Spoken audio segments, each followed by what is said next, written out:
عباسیہ دور حکومت جسے عثمانیہ خلافت عثمانیہ کہا جاتا تھا، جب آخری دور تھا تو بغداد کی سرزمین پر اس وقت اسلام کا سب سے بڑا دارالخلافہ بغداد تھا، عراق بغداد تھا۔ اور ایک وقت تھا کہ بغداد شہر کے اندر ہر روز ایک مناظرہ ہوتا تھا، ہر روز ایک مناظرہ ہوتا تھا۔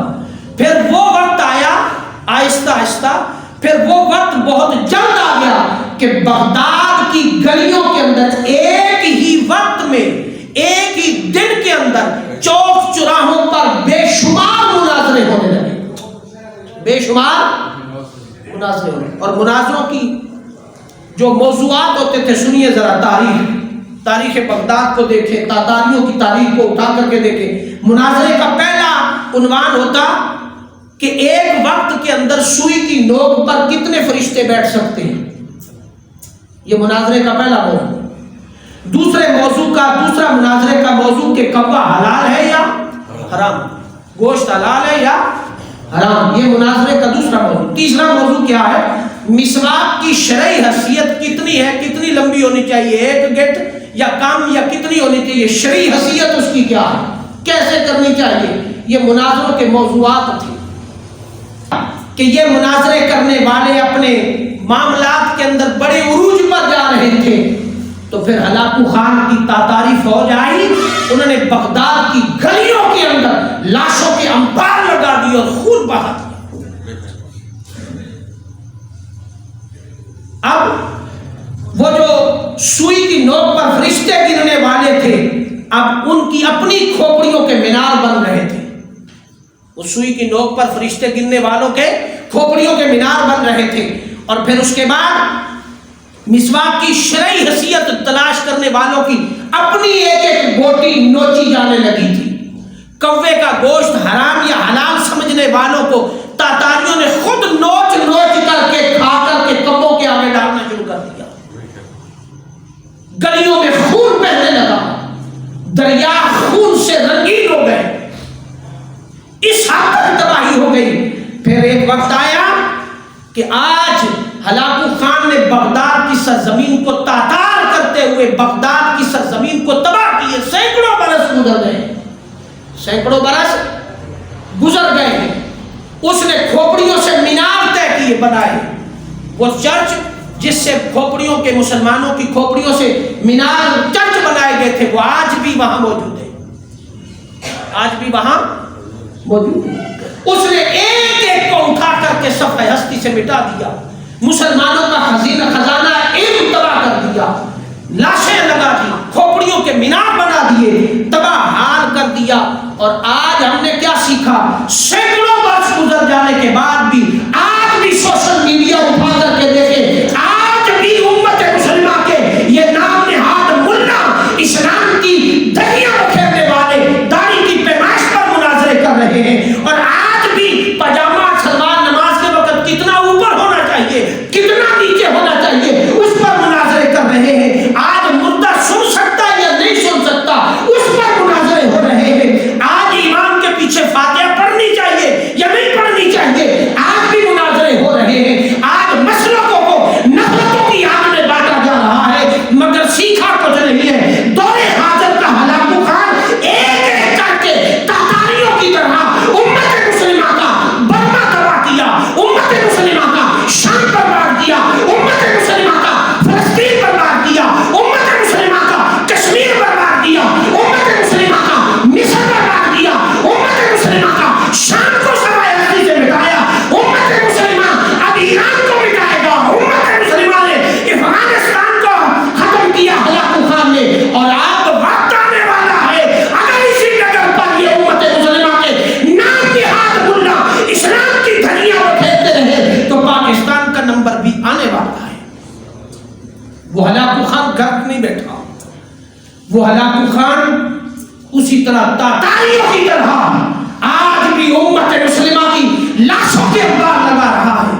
حضرت آدم علیہ السلام سے لے کر کے آج تک امت مسلمہ کے جوانوں کو تار تار کیا جا رہا ہے، ان کی عزت کو پامال کیا جا رہا ہے، جوانوں کی جوانیوں کو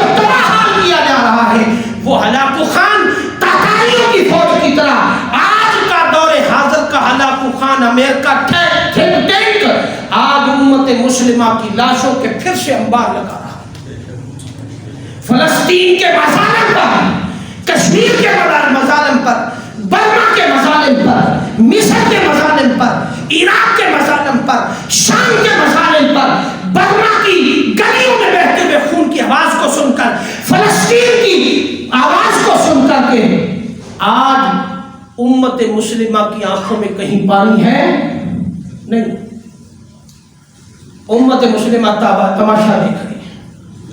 حضرت شوبان رضی اللہ تعالیٰ عنہ حضور کی بارگاہ میں حاضر ہوئے. آقا نے فرمایا شوبان ایک وقت آئے گا میری امت بہت کثرت سے موجود ہوگی، بہت کثرت سے موجود ہوگی، مگر وہ مفلوق الحال ہوگی، تباہ حال ہوگی. حضرت شوبان نے عرض کیا یا رسول اللہ صلی اللہ علیہ وسلم کیا اس وقت ہم تعداد میں کم ہوں گے؟ یا رسول اللہ کیا تعداد میں ہم کم ہوں گے اس وقت؟ آقا نے فرمایا نہیں، تم تعداد میں زیادہ ہوگی، مگر اس وقت تمہارے اندر دو چیزیں پیدا ہوگی، ایک وہن اور ایک نفرت جہاد. فرمایا یا رسول اللہ یہ وہن کیا ہے؟ فرمایا دنیا کی محبت، مفاد پرستی، دنیا کی محبت، مفاد پرستی، اور تمہارے اندر سے جذبہ جہاد نکل چکا ہوگا. اور آج 56 اسلامی ممالک امت مسلمہ کی وحدت کو تار تار کرتے اس وہن کا شکار ہے کہ آقا علیہ الصلوۃ والسلام نے فرمایا تم دنیا کے کتے بن چکے ہوگے، تم دنیا کے مفادات کے پیچھے بھاگ رہے ہوگے، اور امت مسلمہ کا جسم تمہاری آنکھوں کے سامنے کاٹا جا رہا ہوگا. آج کٹ رہے کوئی حال نہیں. آج امت مسلمہ تباہ ہے، اور پھر مفادات ہیں، مفادات ہیں. بہنے والا خون اس کی آواز ہمیں سنائی نہیں دیتی. پھر ہم نے لاشیں ہی اٹھانی ہے، آواز تو ہم اٹھائیں گے نہیں. کیوں کہ اندر من برا ہو چکا ہے، من کے اندر جذبہ، ایمان، قوت، طاقت ختم ہو چکی ہے. تربیت کوئی نہیں، اخلاص کوئی نہیں. نوجوان ہے تو وہ اسلام سے دور بھاگ رہا ہے، صوفیزم سے بھاگ رہا ہے، اولیاء کی محبت سے بھاگ رہا ہے، اسلام کی تعلیمات سے بھاگ رہا ہے. پیران عظام اپنی گدیوں کو آباد کرنے میں مصروف ہے. ائمہ حضرات اپنی مسجدوں کے اندر اپنی روزی روٹی کو کمانے میں مصروف. تربیت، فکر، اسلام کا درد وہ ختم ہو گیا. وہ اسلام کا درد آج پارا پارا ہے. ان مذہبی پیشواؤں کو، ان مسلح کے بارشوں کو، ان منبر کے بارشوں کے اندر اگر وہ حیا اور وہ درد بیدار ہو جائے. میرے آقا جو جہاں صلی اللہ علیہ وسلم غزوہ تبوک کے موقع پر تھے، وسائل ختم ہو چکے تھے، فنڈ کٹھا کیا جا رہا تھا. غزوہ تبوک کا موقع تھا. آقا جو جہاں صلی اللہ علیہ وسلم کی اس مشاورت میں، فنڈ کٹھا کرنے کی اس مہم میں، حضرت ام المومنین حضرت عائشہ الصدیقہ رضی اللہ تعالیٰ عنہا بھی پردے میں تشریف فرما ہے. جب سب نے اپنا اپنا حصہ ڈالا، ام المومنین حضرت عائشہ الصدیقہ رضی اللہ تعالیٰ عنہ نے سر کی عزت آنچل مبارکہ اتار کر کے سرکار کے قدموں پر رکھا اور فرمایا آقا میرے پاس اشرفیوں کی صورت میں وسائل تو نہیں، میں سر کی عزت آنچل اتار کے آپ کو دے رہی ہوں. آقا یہ خدمت دین میں لے لے، اور جب فتح ہو جائے، کامیابی ہو جائے، کامرانی مل جائے تو میرے دوپٹے کا پرچم بنا کر کے لاٹھی پر لگا کر کے فتح کے نشان کے طور پر لہرا دینا. آقا نے قبول فرما لیا. فرمایا پرچم بھی نہیں تھا ہمارے پاس فتح و کامیابی کے بعد لہرانے کے لیے.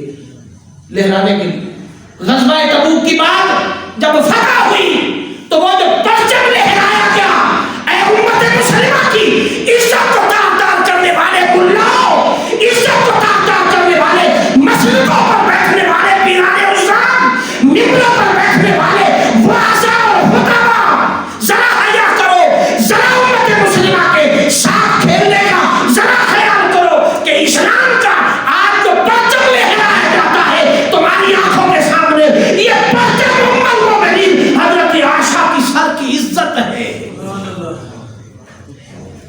یہ ام المومنین حضرت عائشہ کے ساتھ کا دوپٹہ ہے، اسے کپڑے کا ٹکڑا مت سمجھ۔ میرے آقا نے فرمایا ام المومنین حضرت عائشہ کے دوپٹے کا پرچم پہنا کر کے لاٹھی پر باندھ کر کے لہرا دیا جائے۔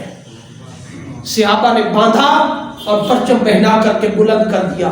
جب غزوہ تبوک کے بعد اس کو عمارت کے اوپر لٹکایا گیا تو آقا نے فرمایا یہ پرچم اسلام حضرت عائشہ کے عزت، سر کی عزت ہے۔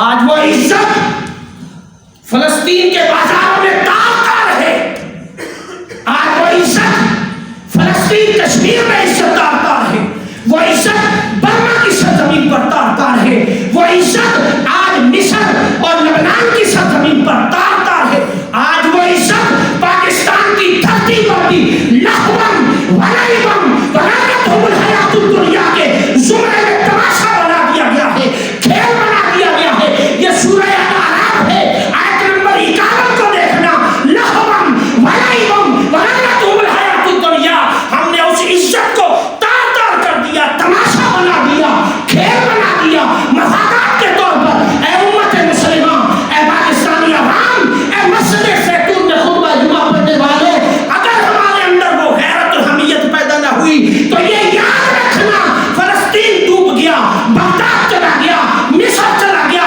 شام چلا گیا، لبنان چلا گیا، کشمیر چلا گیا، افغانستان چلا گیا، باری ایران کی ہے اور باری پاکستان کی ہے۔ وہ ہلاکو خان آج کا اپنی پوری تاتاری فوج کی قوت کے ساتھ صفحہ ہستی سے اسلام اور مسلمانوں کو ملیا میٹ کر رہا۔ آج کے ہلاکو خان اور آج کے ہلاکو خان کی تاتاری فوج نہ شیعہ مسلمان دیکھ رہی ہے، نہ دیوبندی مسلمان دیکھ رہی ہے، نہ بریلوی دیکھ رہی ہے، نہ سنی دیکھ رہی ہے، نہ اہل حدیث دیکھ رہی ہے۔ وہ یہ نہیں دیکھ رہی، وہ یہ دیکھ رہی ہے کہ ہر کوئی کہتا ہے لا الہ الا اللہ محمد رسول اللہ۔ وہ یہ نہیں دیکھ رہی کہ کوئی علی ولی اللہ والا ہے یا کوئی اور ہے، وہ نہیں دیکھ رہی، وہ لا الہ الا اللہ کو دیکھتے ہیں اور گولی سے پار کر دیتے ہیں۔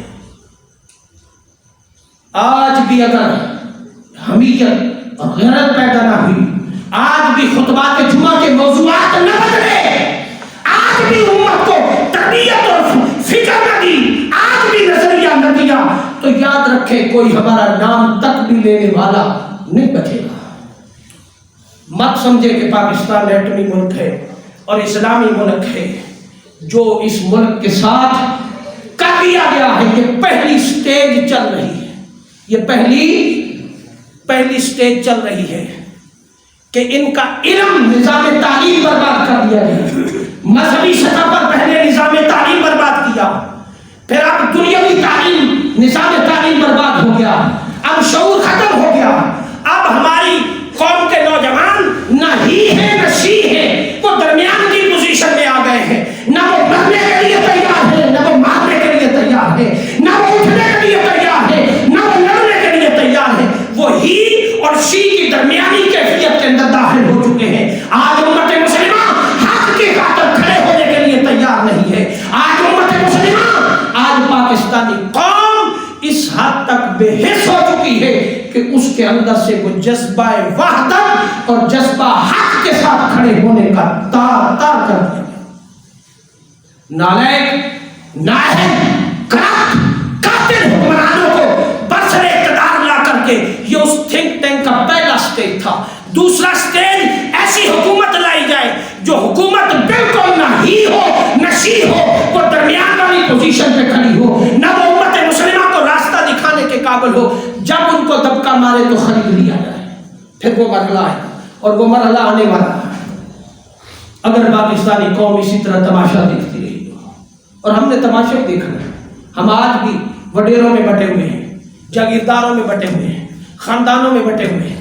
اسلام کی فکر اور خدمت دین کے نام پر، ہجرت مدینہ کے نام پر ملنے والی اس اسلامی ریاست پاکستان کی فکر میرے سمیت آج کسی کو نہیں ہے۔ ہماری آنکھوں کے سامنے وہ عزتیں لوٹتی ہوئی ماؤں اور بہنوں بیٹیوں کی ختم ہو چکی ہیں۔ آج مفادات دیکھ رہے ہیں، مفادات۔ آج نہ اسلام رہا، نہ وطنیت رہی، نہ اسلام کی محبت رہی، نہ پاکستان کا جذبہ رہا، کچھ نہیں رہا۔ اب صرف ہم تو دعا کرتے ہیں ہر وقت۔ میں تو روز یہ جملے سنتا ہوں، خیبر پختونخوا کی سرزمین پر ایک ایک بچہ پکار رہا ہے کہ ہم نے پاکستان کے ساتھ الحاق کیوں کیا تھا، ہمارے والیوں نے کیوں الحاق کیا تھا۔ یہ پاکستانی قوم کے جملے ہیں۔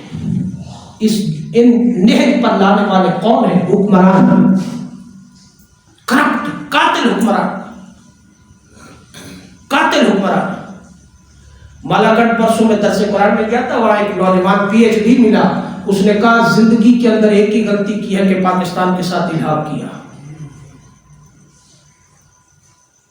زندگی کے اندر ایک ہی غلطی کی ہے ہمارے نوابوں نے کہ پاکستان کے ساتھ الحاق کیا۔ جب یہ نوجوان کی نسل کی یہ سوچ ہو جائے گی تو اے میرے پاکستانی قوم سوچنا ہوگا، پھر ممبروں کے وارثوں کو سوچنا ہوگا کہ ہم نے قوم کی کیا تربیت کی۔